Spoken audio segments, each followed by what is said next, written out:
అస్సలాముఅలైకుం వరహమతుల్లాహి వబరకాతుహు. ఈరోజు శుక్రవారం ఫజర్ నమాజ్ తర్వాత నెల్లూరు నగరంలో పెన్నా నదిపై నిర్మించబడినటువంటి వారధి వైపు రావడం జరిగింది. ఎందుకంటే ఉదయాన్నే ఇక్కడ చల్లటి గాలి వీస్తుంది.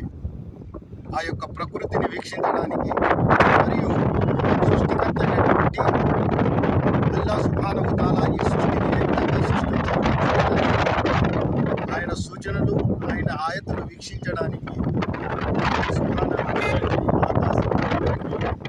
నీరు, నీటిపై ఉన్నటువంటి పచ్చదనం సుబ్హానల్లాహ్ ఎంత ఆహ్లాదకరంగా ఉంటుంది. చల్లటి గాలి వీస్తున్నది. సుబ్హానల్లాహ్. అల్లాహ్ సుబ్హానహు తఆలా ఈ సృష్టిని, అండపిండ బ్రహ్మాండాన్ని, భూమి ఆకాశాలు మధ్య ఉన్నటువంటి సమస్తాన్ని, ఆకాశంలో ఉన్నటువంటి వస్తువులు, సూర్యచంద్ర నక్షత్రాలు, పాలపుంతలు